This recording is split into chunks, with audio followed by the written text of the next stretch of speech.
Okay, yes. So, welcome back to a fresh new session, Harpreet. And we just started discussing about the different kinds of, we just had a we started developing our introduction to the credit risk modeling domain. And over there, we had discussed the very basics of risk modeling, right? We were discussing about the different kind of portfolios, and from there we started talking about the different kind of we started talking about the different kind of banking products. And while talking about banking products, we had started off our discussion with the discussion of the retail products. And for that, we had talked about the credit cards. Now, when we talk about credit card, we talked about different critical segments that are there for credit card, which helps us, which helps the bank in distinguishing risk across, right? Then we all also discussed about the basic idea about direct acquisition and third party acquisition. We have discussed about the dependent variable for an acquisition scorecard for at acquisition, the business problem that the bank tries to answer, right? So we also discussed about the different kind of the very critical concepts of through the door population, accepted, rejected, pending populations. Then we discussed about the concept of score rejects, policy rejects, system rejects, etc. Right? Also, we had discussed about the different kinds of products that are available. Right? So concepts like we had discussed about topics like Premier by Wealth. We had talked about products like Premier by Salary, etc. And from there, what we started doing is we also introduced the concepts of reject inferencing, and with this we had explored the acquisition problem or the origination problem for credit cards. So if there is a credit card, so if there is a bank which is willing to acquire a customer on the books, right? So these are broadly the different problems that they would ideally go through, right? And also we had discussed about the acquisition scoring, right? So how is it that the acquisition decision is taken? So the acquisition score is uh, so basically if the acquisition score is less than equal to the the cutoff score, then the person is actually declined, else he's accepted. So similarly, with acceptance decline kind of a problem, we saw that application score is used for acceptance decline kind of a problem. Also, it is used for limit assignment problem. So basis the application score, the amount of limit that is to be given out to the bank to the borrower is also discussed. So this is what we have talked about. This is what we have discussed in the till the last class, right? Now, one very important thing that we will talk about today is the importance of acquisition scores in other in strategy making. So if a person is trying to hire a creditor, so if a person is trying to hire a customer, right, on the books of the bank, right? So how is it that they can channelize credit different phases of banking, right? You know that since a bank is a financial institution, it is largely affected by the macroeconomic movements in an economy, right? So if an economy is actually growing and if there is a positive outlook, the portfolio would behave in a manner.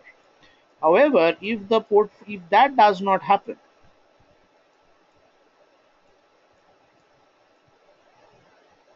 so macroeconomy is over there, right? So over here, what would happen over here is, so for macroeconomic conditions, there are, so since the bank would be associated with macroeconomic, right? So therefore, there are different kind of facts that can happen, right? So just to explain it in another way, if our economy is going into a downturn, the bank's policy would respond in a certain manner at acquisition. If the economy is recovering from a downturn to an upturn or to a growth phase, the bank's policy would again adjust, right? So therefore, the macroeconomic situation has a very important role to play in developing scorecards. So basically, uh, over here what happens is, so as I was, I have a question here. yeah, tell me. Yes, what does macroeconomic condition actually mean? So Because I understand that part that if the economy is going down, then the policy will be according to that, right, and if it's going up, correct. then that. Mm. Then what is this actually that means Okay. So macroeconomic? what macroeconomic condition means is that an economy is designated by certain macroeconomic parameters like GDP, unemployment rate, inflation rate, interest rate movements, etc. Right. Now, if your economy is going into downturn, so there would be certain symptoms which are reflected through these core macroeconomic indicators. Now, one very basic indicator that happens that we get to see is that GDP. So the GDP gradually falls. That is the overall economic activity in the economy is going down. Now, if that is going down, that is going to cut on the demand for that. So basically, that is going down. Then the producers would start laying off people because their demand for inputs would go down. As such, unemployment would increase, right? Now when this happens, what would happen is that people start losing their jobs, and as unemployment also increases, people start so as people start losing out their jobs, right? So the economic activity falls, and as the economic activity also falls down, the demand for investment goes down. As such, that adversely affects the interest rate, because higher the demand for higher the demand for funds is, the higher would be the rate of interest. So at a very high level of investment demand, the rate of interest would be higher. But that what happens is the rate of interest also starts falling, and hence the overall level of income in the economy starts going down. So in such a case, when the credit demand for credit actually falls, right? So also alternately, one thing that happens is that the overall riskiness of the portfolio for a bank also increases because the income of the people has gone down. There are some people who have lost their jobs, hence the bank becomes very stringent in terms of lending, so they only now lend to the best possible customers because they know that if I lend to a relatively risky customer, he may not be able to pay back the money to me, and hence I might just lose out on my business. So this is how the macroeconomy is related to the banking sector. Similarly, during upturns and when the economy is recovering, the macroeconomic indicators are start gradually going up. The bank starts becoming more and more lenient, right? So this is how the macroeconomy relates to the banking business. Now, when we talk about this macroeconomy, so generally there are a few macroeconomic phases which are very well known. So one is a growth phase where the GDP and all the macroeconomic indicators are growing, right? So there is a growth phase, or we call it an upturn phase. Now this is gradually followed by a downturn. So where all the macroeconomic indicators start falling,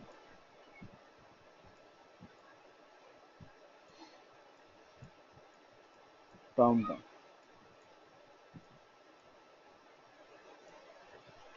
Now after this, what happens over here is with growth. So then after downturn, it starts becoming recessionary in nature. So where the macroeconomic indicators go at its bottom, recessionary phase begins.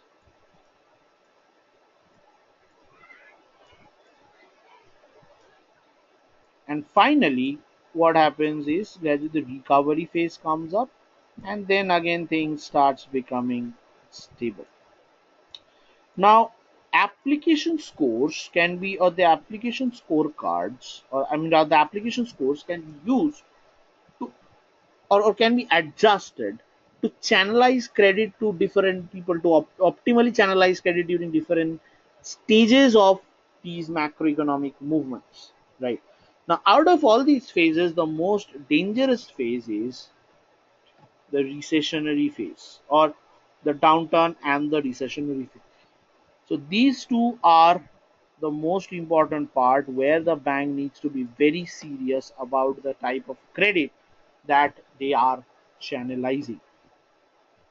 So recessionary combat strategies or recession combat strategies are deployed by the banks at this stage. Recession combat strategies and application scores can be used to mitigate or to manage the extent of the credit that is there. Recession combat strategy.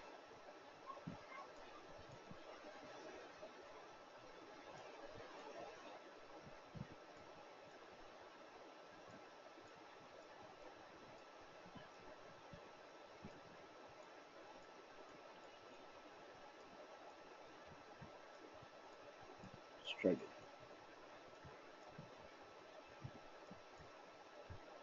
Right? So how do people do this, or how is it actually done?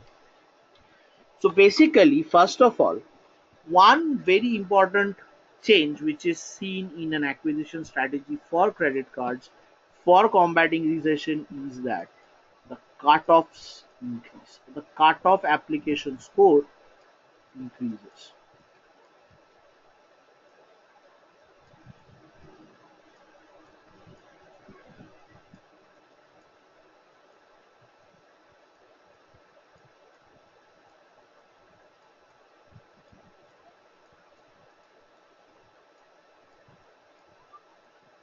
Cutoff application score to be increased.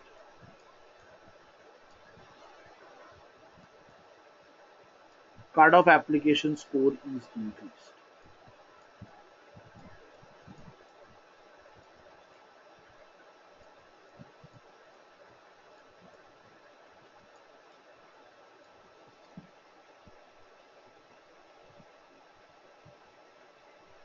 Right?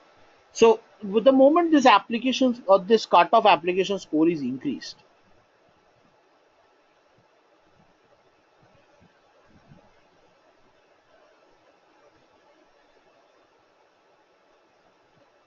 so over here, so when the cutoff application score is increased, so lower number of borrowers start getting the loan. So there is a greater number of rejects that happen. So when this is done, only the best kind of borrowers make through. So only the best borrowers are chosen.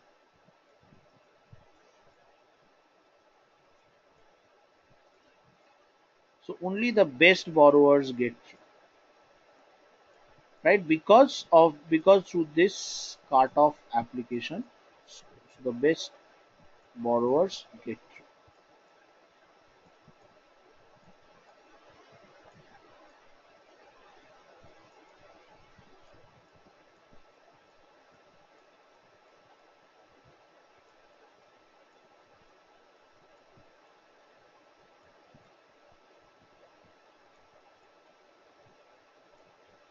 So the best borrowers get through, right? Now, if the best borrowers are going to, that means the portfolio becomes very rich, right? And hence, when after some period of time, so it is generally seen that acquisitions which are done during downturn or recessionary period are actually very conservative, and given that they do not really end up with having a very bad borrower nature. So that is something that we can think about. So this is one way through which you are actually channelizing credit. You are not only giving credit to it's not that you are blocking the credit from going to the bad borrowers, but you are also ensuring that the credit goes to the best possible borrowers so that the overall default rate can be controlled in your portfolio during downturn times, because during downturn the overall portfolio becomes inherently risky. Clear? Now with this, the next part that we actually look into is the limits, right? So when we are actually working with the limits of the during this recession downturn period, the limits are also reduced. The limits of the borrowers are reduced, right? So limits to borrowers is reduced.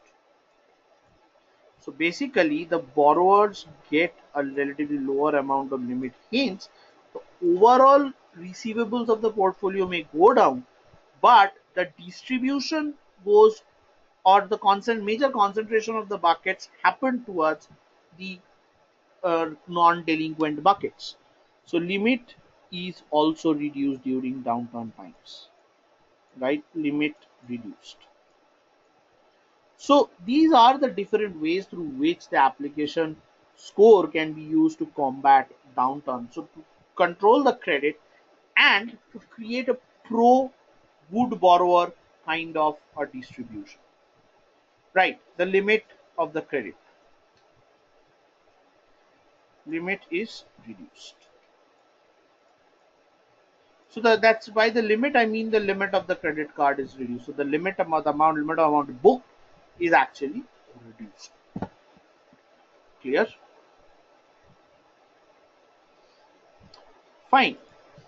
Now the next part that comes down with this is, so basically what I've done is we have been talking about the acquisition scorecard. So whether a borrower is to be taken up on books, and if he is taken up on books, how much of credit should go out to him.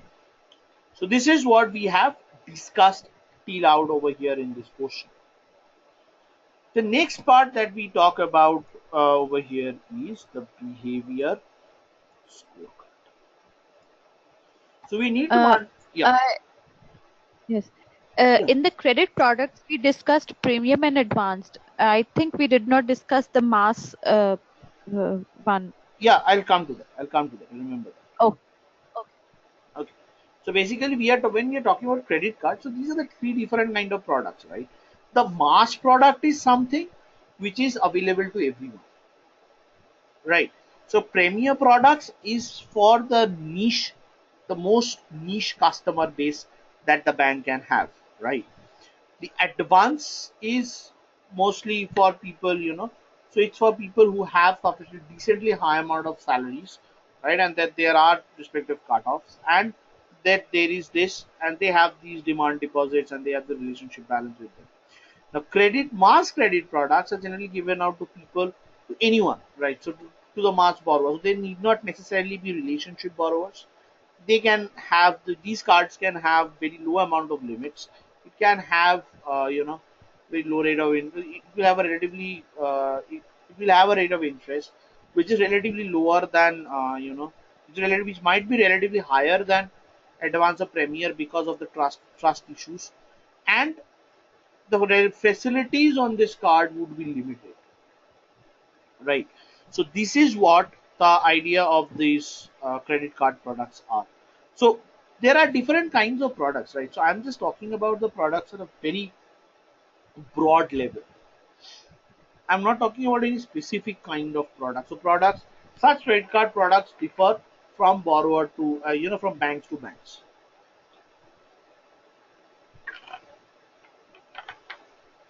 Okay. So having discussed or having understood this at acquisition, right? So is this problem, is credit card as a product and its problem at acquisition clear to us?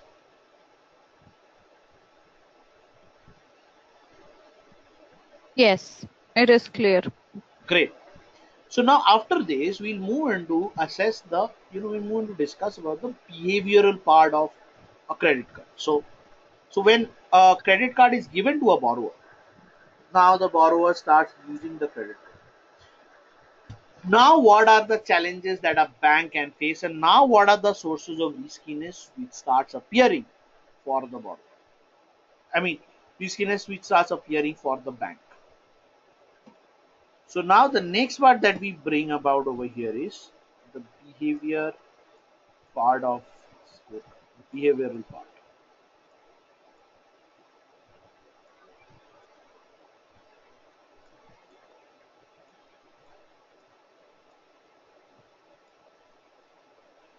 Harpreet, just give me a second.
Hey, hi. Sorry, I was on mute. Okay, so as I was saying, so now the next part is to talk about the behavior scorecards, or the behavior side of the credit cards. So now once the credit card is given, next what happens?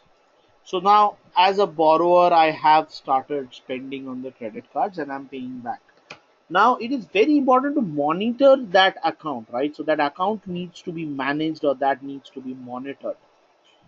Now when this happens, right? So when this kind of a thing happens, like I want to monitor the credit card, I mean monitor the performance of the borrower, right? Then uh, the stuffs that start happening is I need to assess the sources of riskiness from where the behavior risk for the borrower might emerge, right? So where is it, or from what source can the riskiness of the borrower emerge? So that is what is explored under behavior scorecard. And at this part comes in the account management strategies, or rather I would say the account management of the cards. So what is this account management of these cards? What is this account management that we are talking about? Now account management is nothing but where I'm managing the performance, or I'm monitoring the performance of this particular borrower.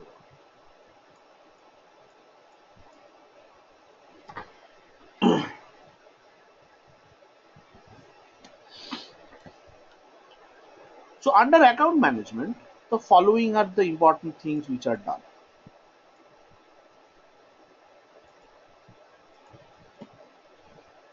Number one, account monitoring. So whether the particular person is, paying back the money in time, or how much of the money that he is actually paying back. Payment monitoring, purchase monitoring, everything and stuff like that, right? So there is this account monitoring that we have.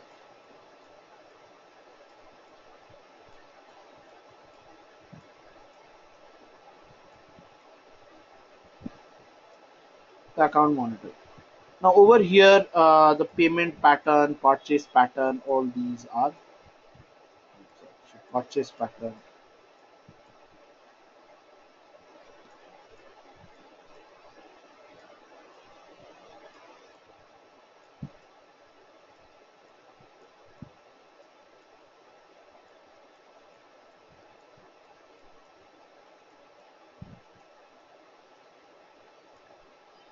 So purchase pattern, account monitoring. So we purchase patterns, the payment patterns. So if there are any miss outs or not. So these are all actually monitored.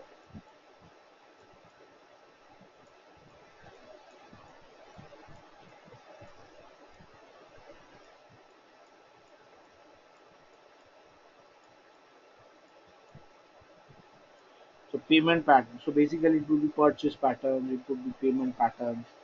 Then delinquency pattern. So delinquency is the event where a borrower might miss out on you know, paying a certain installment. So that is where delinquency pattern would also matter.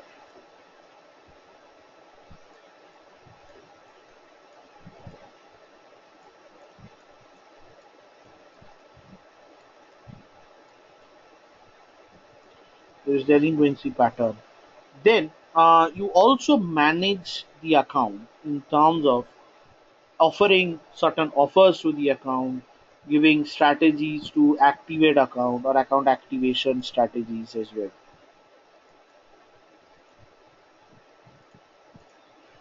Over here, what we have is account activation strategies.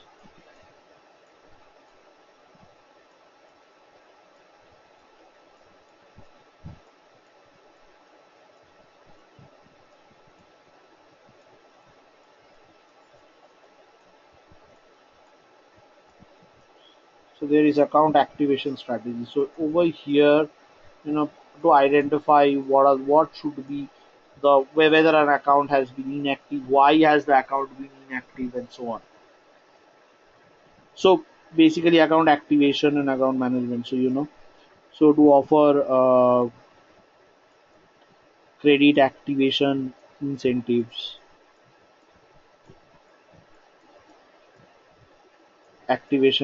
so whether the account, or how is it that what strategies can you take so that you can actually activate the account, right? So after activating or after giving the strategy, how are the accounts, or say suppose you identify a group where you give a strategy or where you give a impact, then you check how are they responding to it. So these are different parts, right? So there's credit activation strategy. Then again, what we also have is,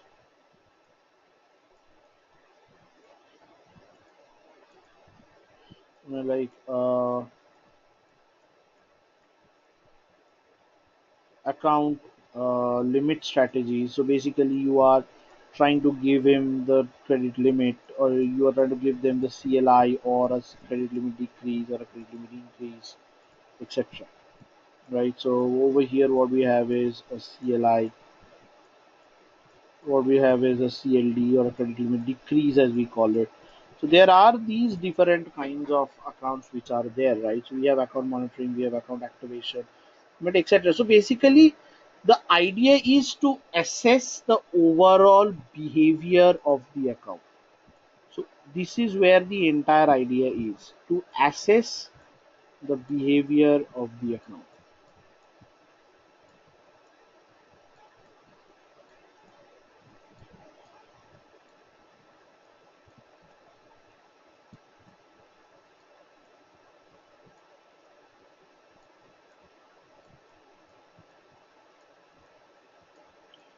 Assess behavior of the account. Now, when I talk about assessing behavior of the account, I also talk about not only about this behavior. So the behavior should also help me capture the riskiness associated with the account. So I should be in a position to assess the relative sources of riskiness. So I must also be in a position to identify the relative sources of riskiness.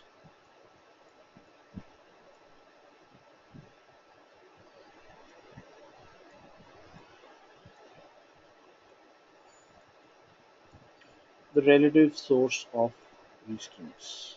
So basically, once the account has taken the loan or has taken the credit and he's using the credit, is he actually paying back the credit in time?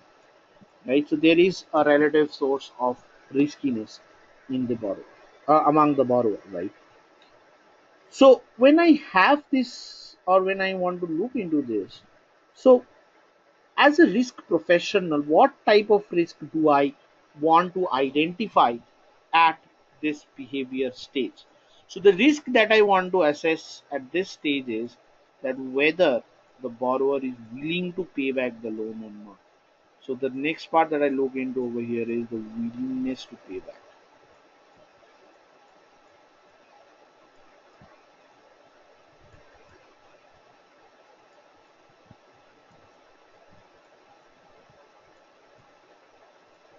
The willingness to pay back.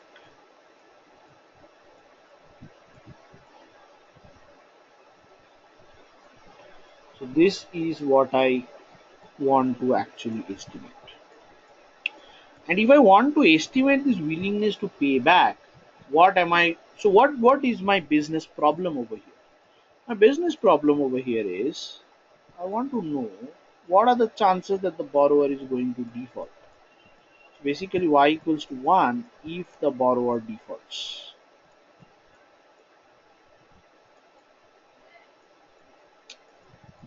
Just hold on.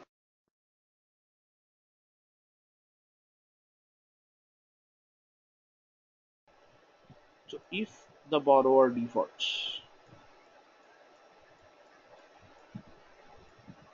and y is equal to 0 otherwise. Now, lower the willingness to pay back, greater would be the chances of the borrower to default. So I would try to capture the probability of y equals to 1,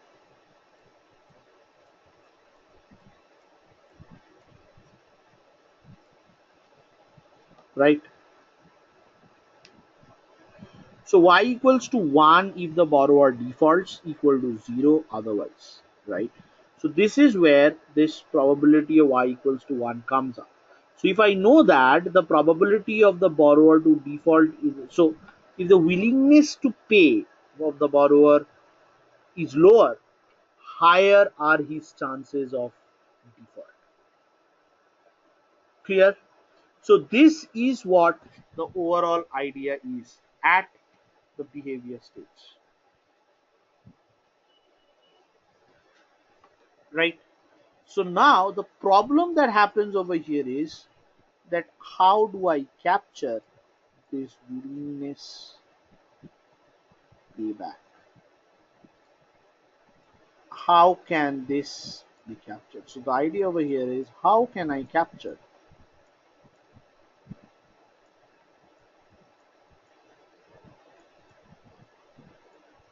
How can I capture the willingness payback?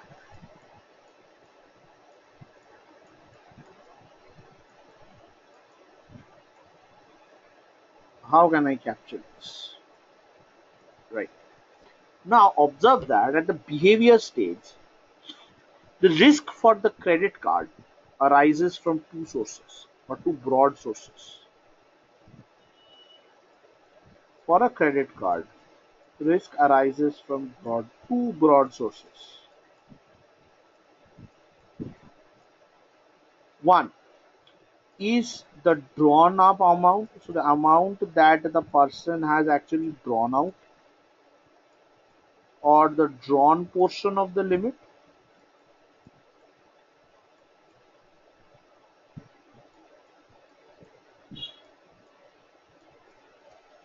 plus what I have is the undrawn portion of the limit. Right, the undrawn limit. Right. So basically, say my credit card limit is 1 lakh, right? Now, out of that, I've used 30,000, but there is still 70,000. So before defaulting, what I can do is I can actually draw that amount down, and then I can go into default, right? So when I design my behavior scorecard, or when I try to assess the riskiness, I need to take into account both these two factors. I need to take into account the risk from the drawn limit as well as the risks from the undrawn limit. So this is something that we have, or this is something that we want to work it out with,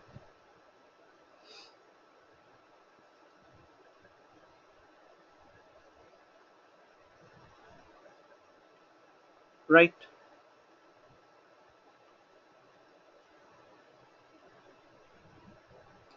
Great. So now the question that comes out over here is that with this, so how do I capture this risk? So to capture this risk, I require certain variables,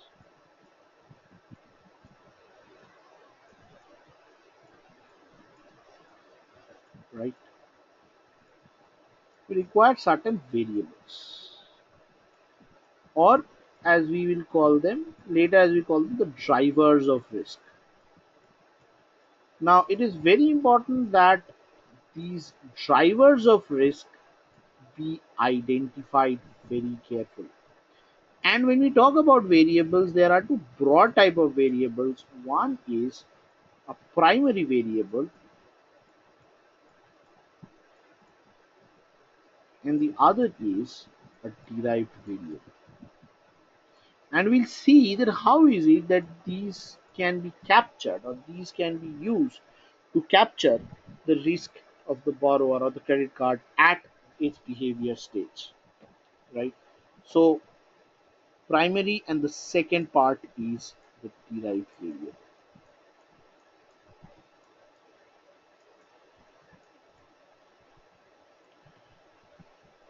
right? Okay. So Harpreet, let's just stop here for the day. I mean, I have a flight to catch tomorrow early morning, and then let's start again from Monday onwards. So from Monday we can do a few couple back-to-back sessions, and from there we can actually pull it up. Okay. Okay. Thank you. So Monday 7 Okay. a.m. Right? Yes. Okay. Sure. Okay. Bye bye. Bye bye. Bye bye.